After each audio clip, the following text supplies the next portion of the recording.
Assalamualaikum warahmatullahi wabarakatuh.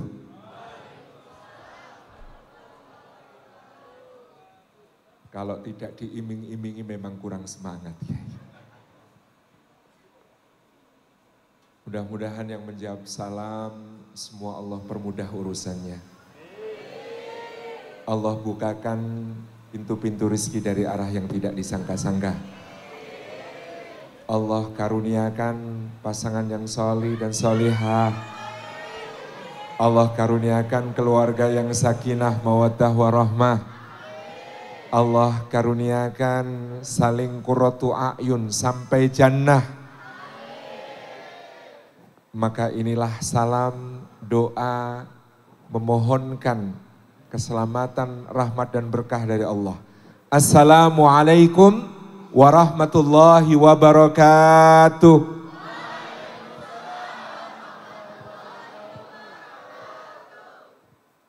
Alhamdulillahi haqqa hamdi, alhamdulillahi hamdan katsiran tayyiban mubarakan fih. Alhamdulillahilladzi arsala rasulahu bil huda wa dinil haqqi liyudhhirahu 'alad dini kullih. Nahmaduhu wa nasta'inuhu wa nastaghfiruhu wa nastahdi wa natubu ilaih wa la na'budu illa iyyahu wa natawakkalu alaih. Allahumma fasalli wa sallim wa barik ala sayyidina Muhammad wa ala alihi wa ala ashabihi wa dhurriyyatihi wa man sara ala nahji wa sanna bi sunnatihi wa ihtada bi hadi wa da'a bi da'wati ila yaumil liqa'i rabbih, amma ba'du. Yang kita hormati, yang kita muliakan guru kita semuanya, Kiai Haji Ahmad Dailami, para alim, para ulama, para masyayikh, para kiai, para asatidz, para ustadzat semuanya. Yang kita hormati beliau chairman dari Ethos, Bapak Mukid Hendrayatno beserta Ibu Anita dan keluarga semuanya. Yang kita hormati Direktur Utama Pak Luki beserta seluruh BOD, para SVP, para VP, seluruh jajaran manajemen Ethos.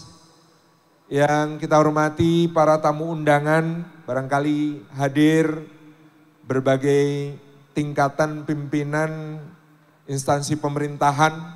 Biasanya kalau yang rajin hadir itu kepala daerah tingkat 6 dan tingkat 7 alias ketua RW dan ketua RT.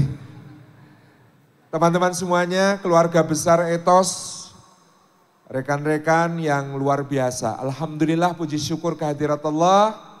Pada siang menjelang sore hari ini Allah menghimpun kita karena cinta kita kepada Rasulullah Sallallahu Alaihi Wasallam. Satu peringatan yang istimewa karena kalau kita hitung begini, Rasulullah Sallallahu Alaihi Wasallam itu hijrah setelah 13 tahun berdakwah di Mekah ketika usia beliau 53 tahun. Tahun ini tahun 1447 Hijriah. Maka kalau dijumlahkan 1447 dihitung dari hijrah beliau dengan 53 tahun usia beliau ketika hijrah, tahun ini tepat 1500 tahun beliau hadir menjadi cahaya Allah untuk dunia yang gulita saat itu. Maka mari kita belajar kembali untuk merasakan cinta yang luar biasa. Seperti yang dirasakan oleh orang yang mungkin punya perasaan yang sama dengan kita. Namanya Julaibib. Julaibib dari kata jalabib, ditasghir. Jalabib sendiri artinya orang yang hina dina. Dari sisi fisik, dalam riwayat disebutkan Julaibib berkulit hitam, berhidung pesek, berambut ikal, berjalan agak terpincang. Tetapi bukan fisik itu yang membuat orang Madinah tidak suka kepada Julaibib. Dia juga bukan orang kaya, dia miskin. Dia juga bukan orang yang punya pengaruh dan jabatan, betul-betul sendiri dan jelata. Tapi bukan itu yang membuat orang Madinah tidak suka padanya. Ada satu aib pada diri Julaibib yang tidak terampunkan bagi bangsa Arab. Semiskin apapun, sejelata apapun, seperti apapun penampilannya, orang Arab masih bisa hormat ketika dia punya orang tua dan nasab. Tetapi Julaibib celaka dalam hal ini. Tidak diketahui siapa bapaknya, tidak diketahui siapa ibunya. Betul-betul sosok yang kata anak sekarang, kalau kemudian dituruti, mungkin mengalami berbagai masalah anxiety. Mungkin dalam kerjanya burnout banget. Mungkin dalam kesehariannya benar-benar teralienasi. Mungkin dalam memandang masa depannya overthinking. Semua bisa dia rasakan.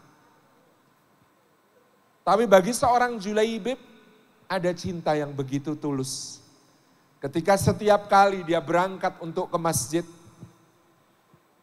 ada tangan yang menggamit lengannya, tersenyum kepadanya dan berkata, Julaibib, baik hari ini. Baik ya Rasulullah, baik ya Rasulullah. Tidak ada satu orang pun yang menyapa dia, kecuali Rasulullah SAW. Dan hari demi hari yang membuat Julaibib bertahan adalah tatapan teduh Rasulullah SAW kepadanya. Mata yang seakan memancarkan kasih yang begitu tulus. Senyum yang begitu manis yang membuat hari-hari Julaibib terasa sebagai hari yang penuh makna. Meskipun tidak ada manusia lain yang peduli kepadanya. Sampai suatu hari ketika dia berjalan ke masjid, Rasulullah menggamit lagi lengannya, tersenyum kepadanya dan berkata, Julaibib, gak nikah Julaibib? Julaibib tersentak dengan pertanyaan itu. Ya Rasulullah, jangan mencandaiku. Siapa yang mau sama aku ya Rasulullah? Orang tua macam apa yang mau menantu semacam aku ya Rasulullah? Tapi Rasulullah tetap tersenyum kepada Julaibib dan menepuk-nepuk pundaknya berjalan menuju masjid untuk mengimami salat. Hari kedua, lagi-lagi Rasulullah menepuk-nepuk pundak Julaibib dan bertanya, Julaibib, gak nikah Julaibib? Ya Rasulullah, udahlah saya gak ada harapan ya Rasulullah. Siapa sih yang mau? Rasulullah tersenyum lagi kepada Julaibib. Dan berjalan ke masjid untuk memimpin sholat. Meninggalkan rasa yang begitu terhibur di hati Julaibib. Sampai hari ketiga. Dan begitulah Rasulullah SAW menepuk-nepuk pundak Julaibib dan mengatakan, Julaibib gak nikah. Ya Rasulullah udahlah saya gak ada harapan.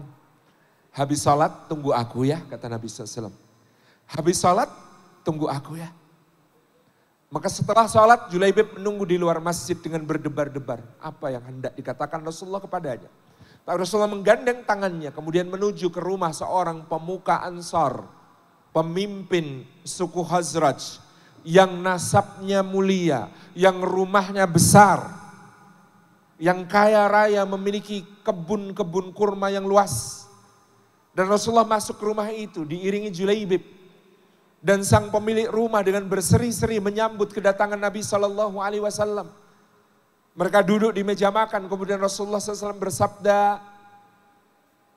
izinkan aku melamar putri kalian. Masya Allah ya Rasulullah, bahagia sekali, mimpi apa kami semalam.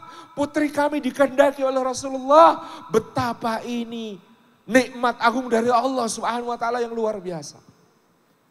Nabi SAW tersenyum dan berkata, bukan untuk aku, untuk Julaibib.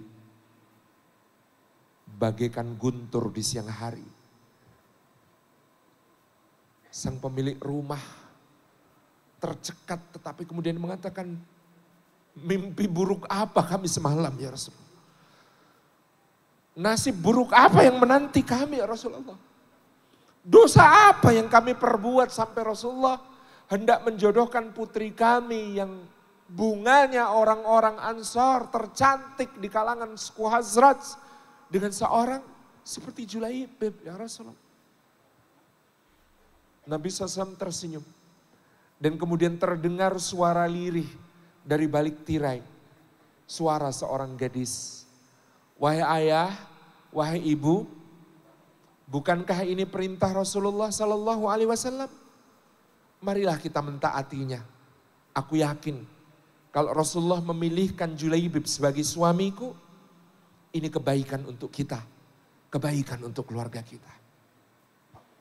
Singkat cerita, Julaibib menikah dengan gadis Ansor yang mulia itu. Yang tahu bahwa ini pilihan Allah dan Rasulnya bagi dia. Dan apa yang datang dari Allah dan Rasulnya baik baginya. Tetapi Allah juga maha tahu. Setiap orang punya kapasitas untuk diuji. Dan ternyata pernikahan mereka baru berusia 3 hari. Ketika sebuah panggilan jihad berkumandang dan Julaibib mengecup ubun-ubun istrinya, meminta pamit dengan pelukan, seakan pelukan terakhir dan berkata, aku harus bersama dengan Rasulullah. Dan Julaibib bertempur di garis depan, menjagai kekasihnya, menjagai Rasulullah Sallallahu Alaihi Wasallam. Sampai kemudian pertempuran itu berakhir dan para sahabat berkumpul di sisi Rasulullah Sallallahu Alaihi Wasallam. Dan Rasulullah SAW bertanya kepada orang-orang yang ada di situ, apakah kalian kehilangan seseorang? Semua sahabat saling pandang, mencari-cari apakah mereka kehilangan seseorang. Lalu mereka kompak berkata, enggak ya Rasulullah, lengkap semua ya Rasulullah. Ada sinar kecewa di mata Rasulullah SAW. Kemudian beliau berkata lagi, apakah kalian kehilangan seseorang?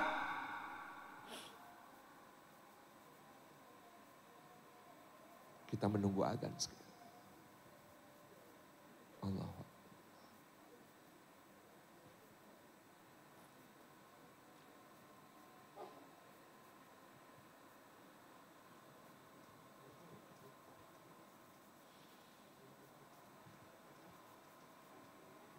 Allah.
Hening ketika Rasulullah bertanya, apakah kalian kehilangan seseorang untuk yang kedua kalinya? Semua saling pandang, bertanya, siapa? Siapa? Gak ada, gak ada. Kemudian beliau bertanya sekali lagi, apakah kalian kehilangan seseorang? Dan ternyata mereka membisu. Karena mereka merasa tidak kehilangan siapapun, tetapi mereka tidak mampu untuk membaca bahwa Rasulullah SAW kehilangan seseorang. Orang yang hadirnya dianggap tidak ada. Orang yang kalau nggak ada yang nyari. Orang yang sekiranya melamar, nggak akan diterima. Orang yang sekiranya memberi rekomendasi, nggak akan dianggap. Dan orang-orang seperti itulah yang ada di hati Rasulullah SAW. Dicintai. Ketika sekali lagi beliau bertanya, apakah kalian kehilangan seseorang? Dan semua membisu. Nabi SAW kemudian berkata, tetapi aku kehilangan Julaibib. Dan semua sahabat baru menyadari, oh ya Julaibib, di mana dia? Dicari. Ditemukan jasad Julaibib di antara jasad-jasad musuh yang dihadapinya. Seluruh luka di tubuhnya ada di bagian depan, tidak ada di bagian belakang tubuh, menunjukkan dia tidak pernah menghadap ke belakang. Terus berjuang sampai titik darah penghabisannya. Jasad itu mereka gotong. Mereka sholatkan dengan Rasulullah memimpin ketika liang digali untuk menguburkannya. Rasulullah mencegah semua sahabat yang hendak turun. Beliau sendiri turun ke bawah untuk menerima jasad Julaibib, memeluknya, dan kemudian meletakkannya di peristirahatan terakhirnya, mencium keningnya, dan dengan air mata yang menetes ke pipi Julaibib, beliau bersabda, wahai Julaibib, aku adalah bagian dari dirimu, engkau adalah bagian dari diriku. Dan semua orang hari itu berkata, andai saja kami adalah Julaibib. Andai saja kami adalah Julaibib. Dan itulah Rasulullah SAW yang mencintai kita semua tanpa membeda-bedakan. Seperti cinta beliau kepada Julaibib. Seperti perhatian beliau kepada Julaibib. Inilah orang yang Allah Subhanahu wa taala bersaksi tentangnya. Laqad ja'akum rasulun min anfusikum azizun 'alaihi ma 'anittum harisun 'alaikum bil mu'minina raufur rahim. Sungguh telah datang kepada kalian seorang rasul dari kalangan kalian sendiri yang sangat mengenal kalian. Berat terasa olehnya semua beban-beban yang kalian rasakan. Amat sangat dia menginginkan kebaikan bagi kalian. Kepada orang-orang beriman. Dia begitu lembut. Dia begitu penyayang. Inilah beliau. Yang hadir untuk semua manusia. Sampai akhir zaman. Inilah beliau. Yang ketika Salman Al-Farisi mengusulkan untuk membangun khandak, parit besar di bagian utara kota Madinah. Beliau turun, ikut serta, mengangkuti tanah, mengangkuti batu, menggali, dan bersenandung dengan senyum begitu indah. Ketika pasukan Quraisy dipimpin Abu Sufyan bergerak dari Makkah, 10.000 sekutu bersatu dengan satu niat menghancurkan Madinah.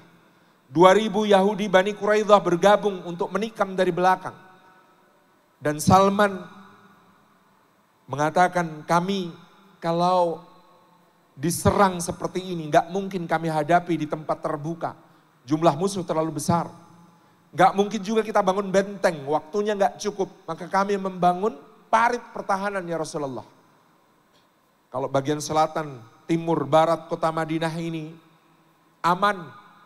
Ada bukit-bukit dan kebun-kebun kurma milik orang Yahudi yang berpagar tinggi. Mereka, pasukan musuh tidak akan masuk lewat sana. Tapi bagian utara kita terbuka ya Rasulullah. Gali parit selebar kuda dan unta yang meloncat akan terperosok masuk. Dan sedalam kuda dan unta yang terperosok masuk akan kesulitan untuk naik. Itulah satu-satunya cara untuk bertahan. Dan Nabi SAW bersama para penggali parit menghemat makanannya. Karena mereka tahu ada kemungkinan mereka akan dikepung dalam jangka waktu berbulan-bulan. Sehingga jatah logistik harus dihemat sehemat-hematnya. Sa'ad bin Abi Waqqas cerita, jatah makan kami penggali parit pada pagi hari adalah sebutir kurma yang kami sesap-sesap dan kulum seperti bayi menyusu. Sambil kami minumin air sedikit demi sedikit sampai siang. Jatah makan malamnya, tangan kami basahi lalu kami masukkan ke persediaan tepung. Tepung yang menempel di tangan yang basah itulah jatah makan malam kami. Yang tentu tidak mungkin diadoni menjadi roti, tetapi ada yang berkeliling membagi tetesan minyak panas. Sehingga tepung itu kami kempal-kempal dengan tangan untuk kemudian kami makan sebagai makan malam kami. Hingga satu ketika, cerita dari Jabir radhiyallahu anhu, kami menemukan batu yang sangat besar menghalangi penggalian khandak. Batu itu tidak mampu kami pindahkan saking besarnya. Berusaha kami pecah-pecah, itu pun tidak berhasil. Maka kami melapor kepada Nabi SAW dan beliau datang. Mendekat ke batu itu, lalu mengangkat bodemnya, mengangkat palu besarnya. Ketika beliau angkat palu besarnya, terbuka bagian perut beliau. Dan di situ kami tahu, kami menyaksikan sendiri ketika perut-perut kami diganjal dengan satu batu karena rasa lapar. Kami melihat di dalam sabuk Nabi SAW ada dua batu mengganjal. Ada rasa lapar yang sangat. Yang beliau merasakan apa yang kami rasakan. Azizun alaihi ma'anittum. Berat oleh beliau apa yang kami rasakan dari yang paling fisik sekalipun. Beliau mengangkat palu besar yang ada di tangannya. Tersibak perutnya yang diganjal dua batu itu. Beliau hantamkan ke batu yang sangat besar itu. Dengan bertakbir beliau berkata Allahu Akbar. Dan batunya retak, memercik api tinggi. Beliau bersabda, aku diberi kunci-kunci negeri Syam. Dari tempatku berdiri aku bisa melihat istana-istana merah yang ada di negeri Syam. Umatku akan sampai ke sana. Di tengah keterkepungan. Di tengah overthinkingnya para sahabat tentang betapa beratnya yang harus mereka hadapi di hari-hari ke depan. Betapa sempitnya, betapa susahnya, betapa flatnya, betapa terbatasnya. Beliau membangkitkan semangat dengan mengatakan Allahu Akbar, aku diberi kunci-kunci negeri Syam. Allahu Akbar, etos insya Allah sampai ke Thailand. Allahu Akbar, etos insya Allah sampai ke Taiwan. Allahu Akbar, etos insya Allah sampai ke Eropa. Allahu Akbar, etos insya Allah sampai ke Amerika. Kenapa tidak? Saya waktu mondok Kiai di Pelausan, malam-malam dipanggil Kiai. Salim, dalam Kiai biasanya kalau malam-malam dipanggil itu suruh nemenin nonton Liga Itali. Karena saya kamarnya paling dekat dengan rumahnya Kiai waktu itu. Ternyata malam itu enggak. Beliau baru kondur dari acara bersama Bupati, Kiai Muqtamid Khalil, Allahu Yarham. Kemudian belum makan, saya diminta nemenin makan. Ketika saya diminta nemenin makan itu, saya diambilkan nasinya tapi kemudian disuruh, ayo Salim ambil lauknya, ambil lauknya. Di piring lauk itu ada makanan seperti semur, ada potongan besar dan potongan kecil.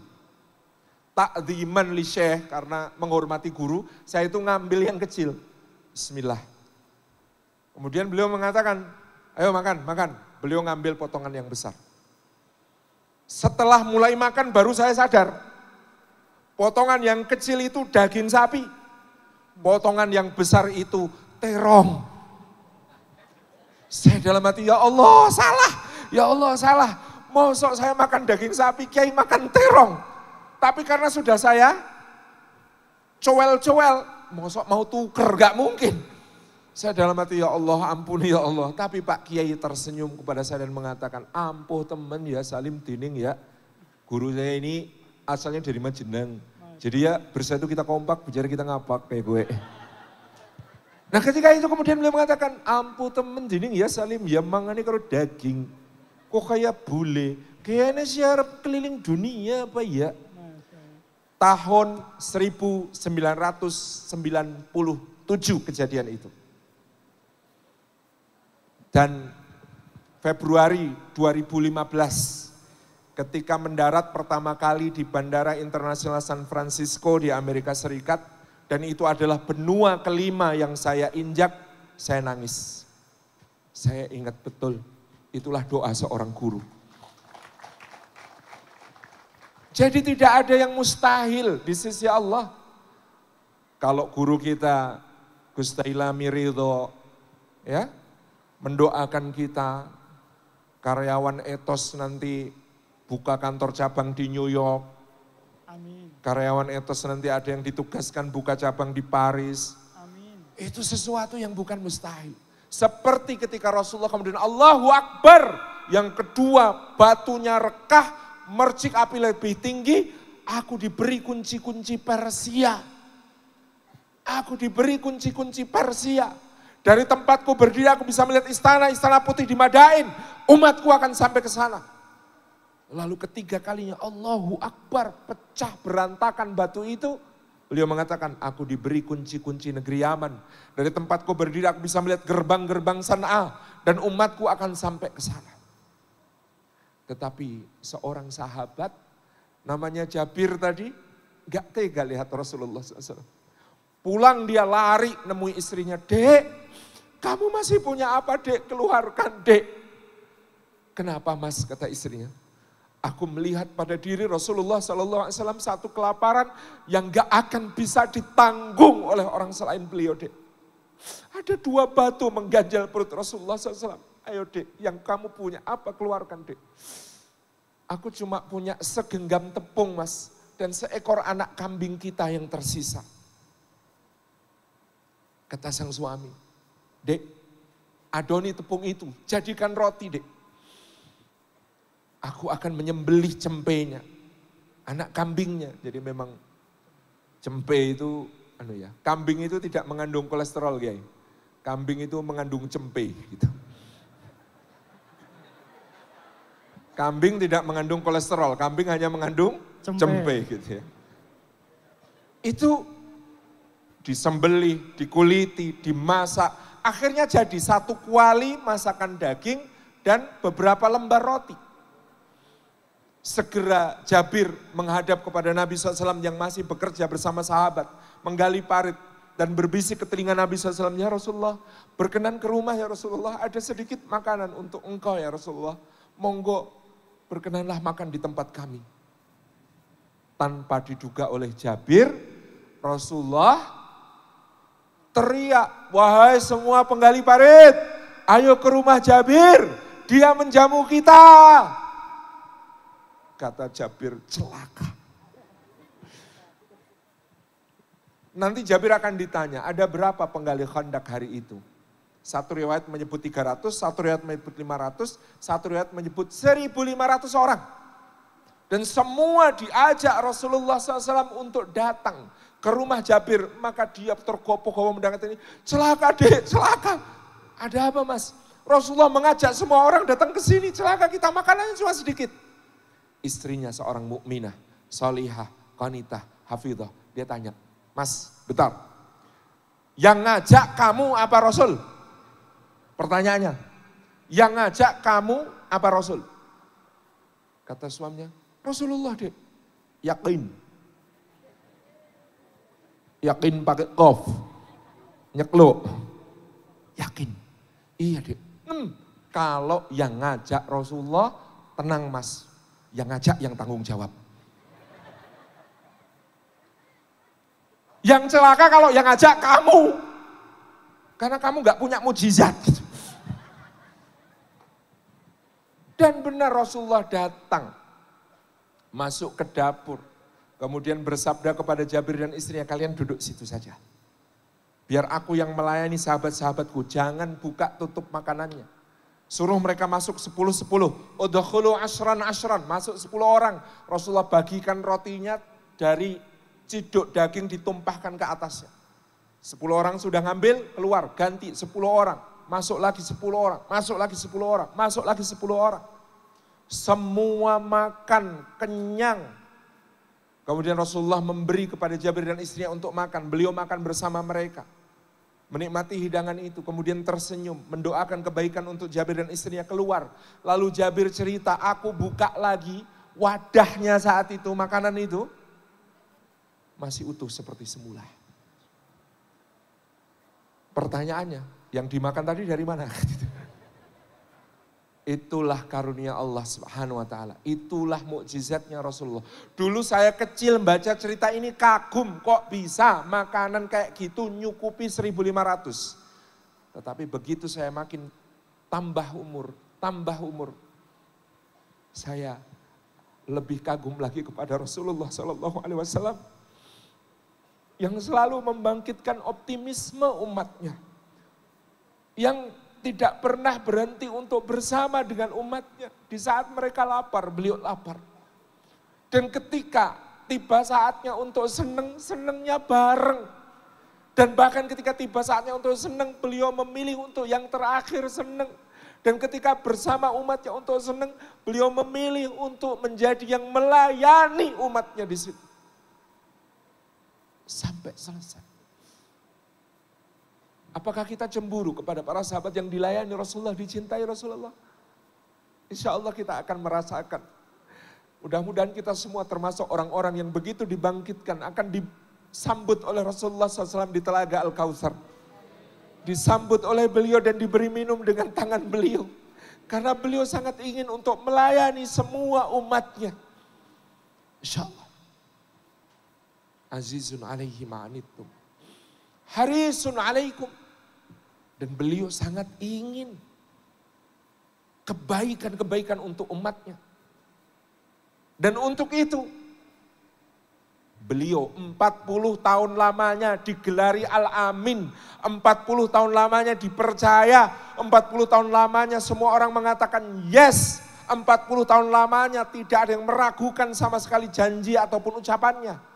Lalu tiba-tiba ketika kebenaran datang, wahyu turun, beliau sampaikan. Semua orang mengatakan pendusta kamu Muhammad. Semua orang mengatakan gila kamu Muhammad. Semua orang mengatakan dukun kamu Muhammad. Semua orang mengatakan penyihir kamu Muhammad. Sedrastis itu hidupnya demi menghadirkan kebaikan. Dari orang paling dipercaya selama 40 tahun, habis reputasinya dalam sehari karena menyampaikan la ilaha illallah untuk menyelamatkan umat manusia dunia akhirat. Kayak apa rasanya? Dari semua orang percaya tiba-tiba seorang mengatakan saya nggak mau percaya sama kamu, saya nggak mau percaya sama kamu. Selesai. Sedahsyat itu. Diinjak kepalanya ketika sujud, dijerat lehernya ketika rukuk, dituangkan kotoran ke punggungnya ketika dia sholat. Semua dialami. Sedahsyat itu cintanya. Sebesar itu keinginannya untuk menghadirkan kebaikan hatta ketika Allah Subhanahu wa taala mengatakan kepadanya, Allahumma sayyiban nafi'ah. Mudah-mudahan rahmat turun untuk kita semuanya. Amin. Dibukakan pintu-pintu kebaikan besar untuk etos dan keluarga besarnya insya Allah. Amin.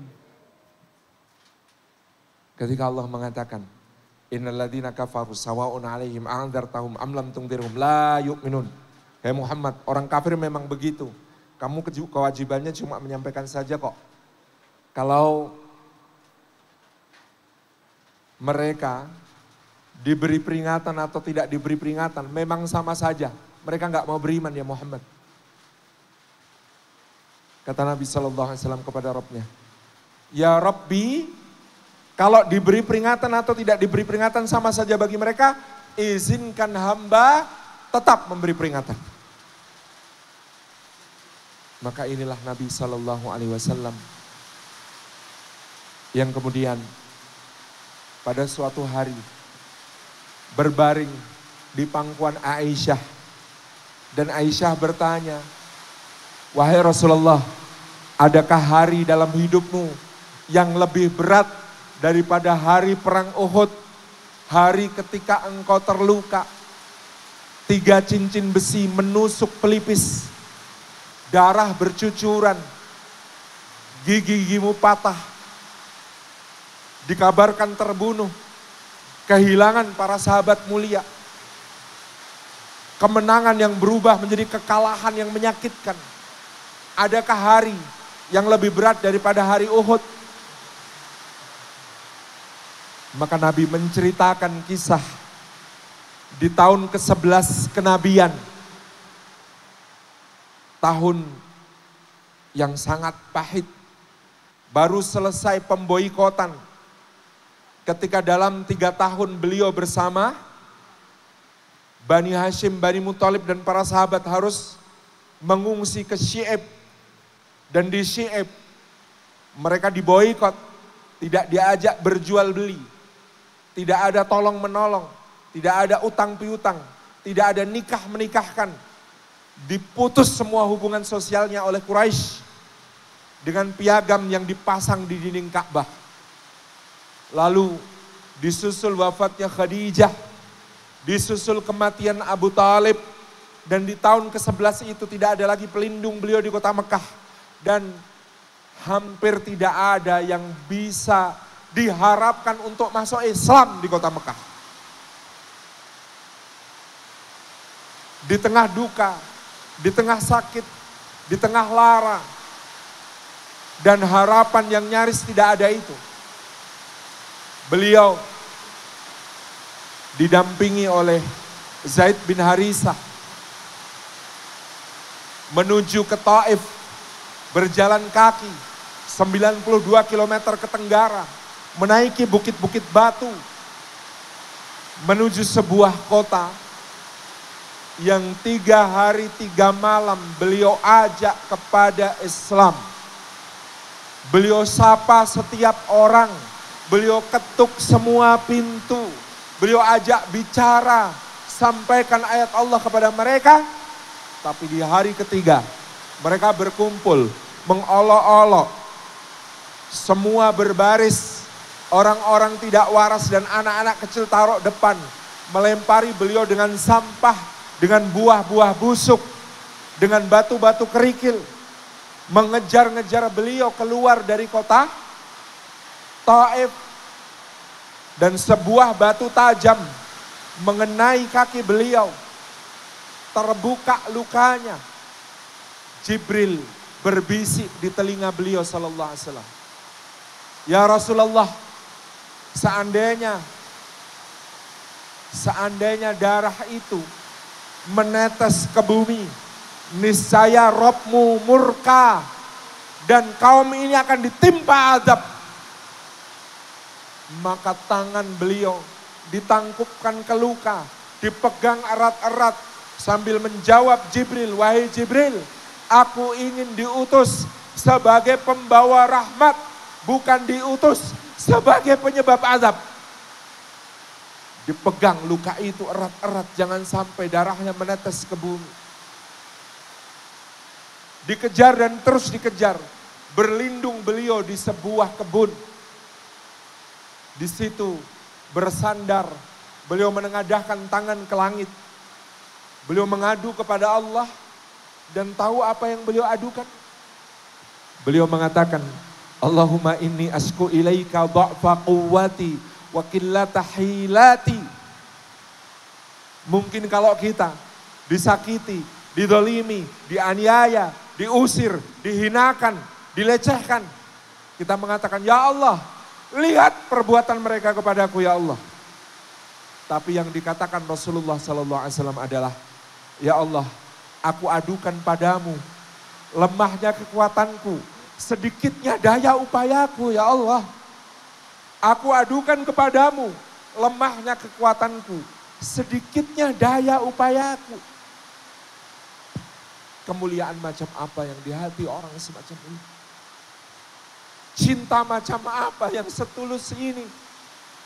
Yang kemudian ketika beliau setelah menyambut seorang adas dengan senyum terindah, karena semua dukanya sudah diadukan kepada Allah. Dengan senyum terindah, dengan akhlak termulia, sampai adas mencium kepalanya, mencium tangannya, mencium kakinya. Rasulullah pulang ke Makkah. Di Qarnus Sa'alib, Jibril turun bersama malaikat Ahsyabain. Wahai Rasulullah, ini malaikat penjaga gunung. Dia sudah diizinkan katakan satu kalimat, maka dia akan menimpakan gunung yang dijaganya kepada orang yang telah menyakitimu semuanya. Biar mereka hancur binasa semuanya. Kata Nabi SAW, tidak wahai Jibril. Sungguh aku berharap kalau mereka sekarang belum mau beriman, kalau sekarang mereka belum mau bersaksi bahwa tidak ada Tuhan selain Allah, maka aku punya harapan dari sulbi mereka, dari rahim mereka nanti akan lahir anak-anaknya yang akan mengesahkan Allah, yang tidak mempersekutukan Allah dengan siapapun, wahai Jibril. Karena cinta seperti inilah ada orang yang berangkat dengan maksud untuk membunuh beliau. Tetapi hari ini terbaring mesra di samping beliau Sayyidina Umar ibn Khattab radhiyallahu anhu. Karena cinta yang seperti ini, ada orang memusuhi Quran dengan akalnya, dengan syairnya, dengan segala yang dia miliki. Namanya Walid bin Mughirah. Darinya muncul Khalid bin Walid, pedang Allah yang terhunus. Karena cinta semacam inilah ada Abu Jahal, Fir'aunnya umat ini. Anaknya bernama Ikrimah, cerita tentang kematiannya menjadi cerita tentang ithar, tentang puncak ukhuwah ketika dia mendahulukan saudaranya yang kehausan menjelang ajalnya. Dan sampai kepada kita. Harisun alaikum bil mu'minina raufur rahim. Selembut itu beliau kepada seluruh umatnya. Maka hari ini ketika kita menghadapi hidup yang semakin tidak menentu, ketika kita menghadapi keadaan yang membuat overthinking, kecemasan, jangan pernah lupa kita punya seseorang yang mencintai kita, merindukan kita, bahkan menyebut-nyebut kita sampai di ujung ruhnya sebelum menghadap kepada Rabbnya. Ummati, ummati, ummati. Mudah-mudahan Allah memberikan kepada kita kehormatan untuk disambut oleh beliau di Telaga Kautsar, untuk diberikan naungan di bawah panji-panjinya di Yaumil Mahsyar, untuk mendapatkan syafaatnya, mendampinginya di dalam surga Firdausil A'la. Allahumma salli ala sayyidina Muhammadin tibbil qulubi wa dawaiha wa afiyatil abdani wa shifaiha wa nuril absari wa diyaiha wa ala alihi wa sahbihi wa sallim. Allahumma salli ala sayyidina Muhammadin bil qulubi wa dawaiha wa afiyati abdani wa shifaiha wa nuril absari wa diyaiha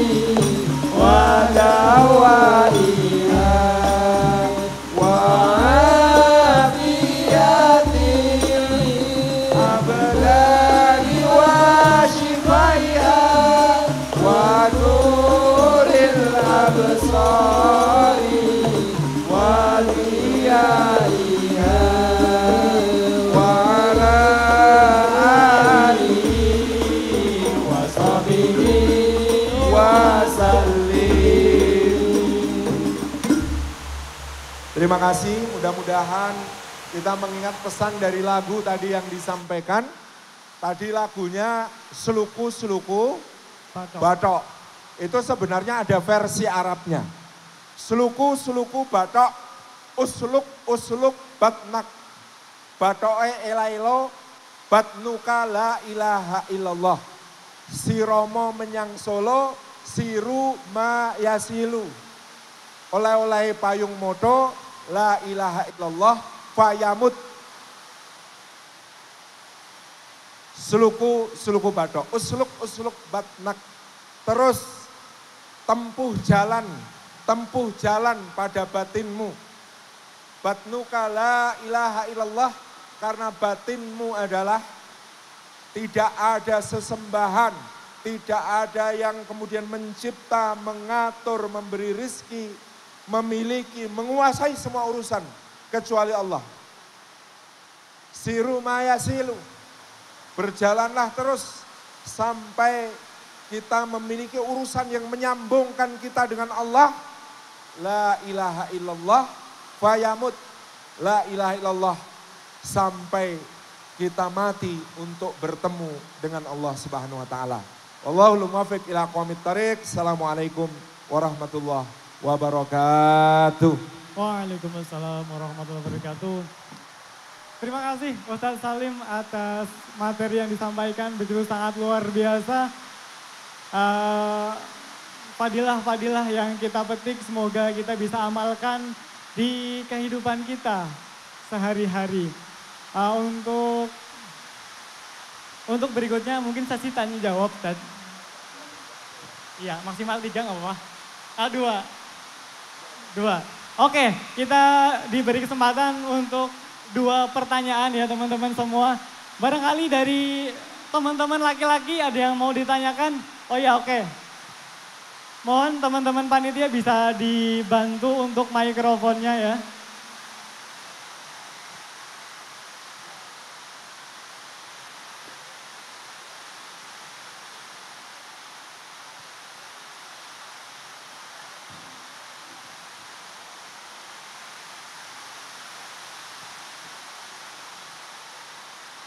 Perkenalkan nama dan dari kantor mana ya Mas? Terima kasih. Bismillahirrahmanirrahim. Assalamualaikum warahmatullahi wabarakatuh.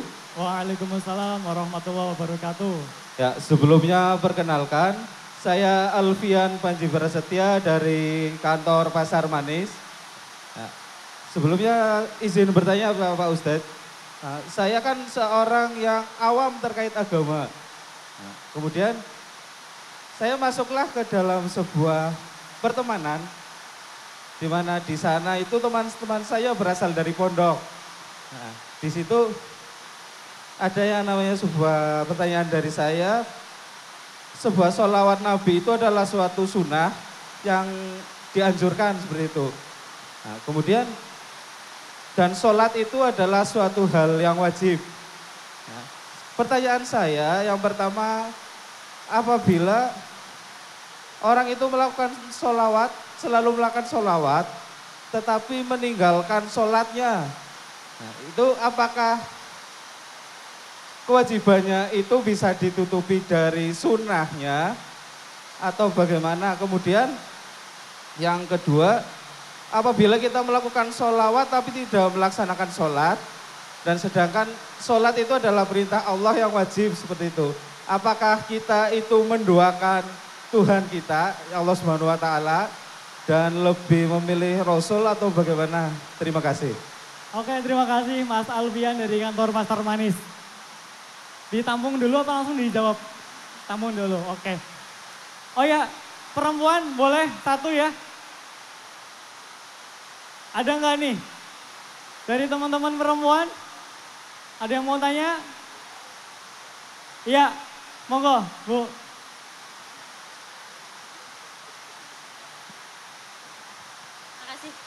Assalamualaikum warahmatullahi wabarakatuh. Waalaikumsalam warahmatullahi wabarakatuh. Ya, perkenalkan nama saya Sagita dari kantor Abimanyu, Ustadz.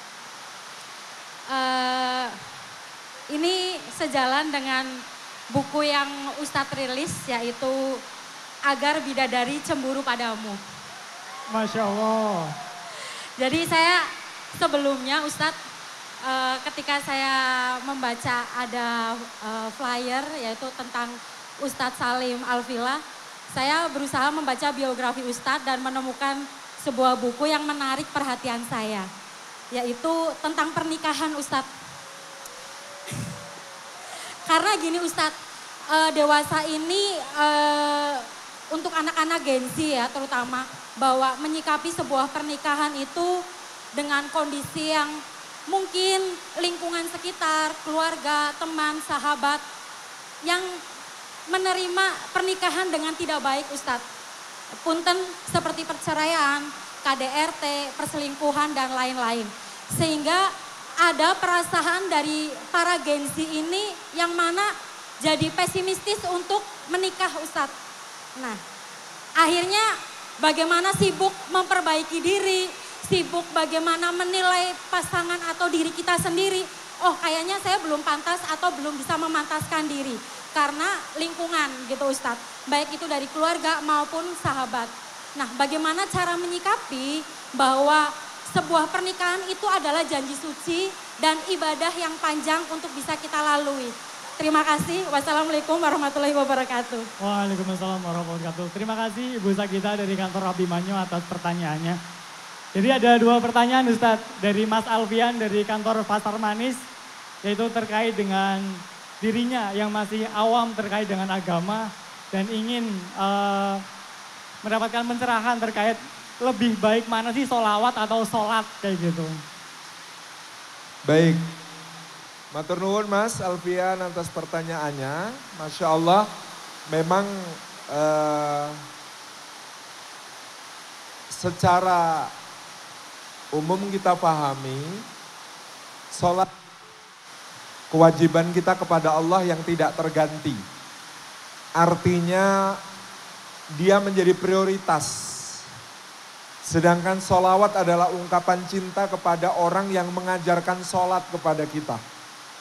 Maka tentu dua-duanya harus seiring sejalan. Bagaimana dengan yang sholawatnya bersemangat tapi belum sholat? Kita mendoakan mudah-mudahan cintanya kepada Rasulullah, sholawatnya insya Allah satu saat akan membuka pintu hatinya untuk kemudian menjadi orang yang merasa butuh kepada sholat. Merasa tidak lengkap hidupnya tanpa sholat. Merasa ada yang hilang dari dirinya kalau tidak sholat. Insya Allah perasaan itu akan muncul. Jadi tentu kita we listen, we don't judge. Kita mendengar, kita tidak ngejudge. Ada dia kok sholawatnya semangat banget kok belum sholat, nggak apa-apa. Mudah-mudahan proses sampai dia kemudian menemukan bahwa betapa indahnya membaca sholawat di dalam tahiyat sholat. Insya Allah. Nah apakah itu kemudian termasuk menduakan sama Allah? Senengnya sholawat doang belum sholat? Insya Allah enggak. Karena semua bermula dari cinta kita untuk kemudian mendekat kepada orang yang begitu mencintai kita. Yang orang ini juga adalah orang yang sholat sampai kakinya bengkak dalam rangka bersyukur kepada Allah Subhanahu wa Ta'ala. Tentu setelah bersolawat, ungkapan cinta berikutnya adalah mencontoh, meneladani beliau, termasuk meneladani di dalam sholat sedikit demi sedikit. Demikian mudah-mudahan bisa menyemangati kita semuanya untuk sholawat dan sholat. Kemudian pertanyaan kedua, buku Agar Bidadari Cemburu Padamu saya terbitkan tahun 2004, 21 tahun yang lalu. Ini ternyata saya sudah tua. Dan ya memang hari-hari ini kan kita semuanya kena hashtag merit is scary ya. Ada mbak-mbak yang ngomong sama saya, Ustadz gimana dong sekarang yang spek bidadari aja diselingkuhin. Apa kabar aku yang spek odong-odong katanya. Terus ada lagi yang cerita, Ustadz gimana dong yang spek boneka Barbie aja kena KDRT. Apa kabar aku yang spek samsak tinju katanya. Terus ada lagi yang ngomong, Ustadz lelaki mana lagi yang harus ku percaya? Ada suami taat sama nasihat istrinya. Istrinya bilang, Mas awas ya jangan main perempuan. Dia suaminya nggak main perempuan Ustadz, mainnya sama laki-laki. Naudzubillahi min dzalik. Jadi hari-hari ini semua kita insecure. Hari-hari ini kita semua trust isu kepada yang namanya pernikahan. Tetapi kita yakin insya Allah kalau kita berusaha memantaskan diri kepada Allah, menjadi orang yang baik, menjadi pribadi yang salih, menjadi pribadi yang salihah, kita sebenarnya sedang menjemput janji Allah. Allah juga menyediakan orang yang baik untuk kita. Karena itu sudah sepatutnya demikian. Bahwa di dunia ini ada cerita Nabi Nuh, ada cerita Nabi Lut, ada cerita Asia dan Fir'aun. Tentu itu pengecualian-pengecualian. Tapi pada umumnya optimis, sangka baik sama Allah. Kalau kita memperbaiki diri, insya Allah kita juga akan mendapatkan jodoh yang baik. Dan bekal berikutnya adalah ilmu. Karena memang ternyata banyak pernikahan bermasalah itu bukan karena kurangnya cinta, tetapi karena kurangnya ilmu. Anda memulai dengan cinta, tapi Anda bisa bertahan dengan ilmu. Itu sesuatu yang penting, karena pernikahan ini ibadah paling panjang. Kalau sholat itu dari takbir sampai salam. Dijaga dari segala yang membatalkannya cuma 5 menit, 10 menit. Kalau puasa itu dari terbit fajar sampai terbenam matahari paling 14 jam. Kalau haji atau umroh dari sejak ambil mikot, ihram sampai tahalul. Itu paling beberapa jam umrohnya atau kalau haji beberapa hari. Tapi yang namanya pernikahan itu dipertahankan dengan ilmu sejak akad diucapkan sampai kelak maut memisahkan dan mempersatukan kembali di sisi Allah.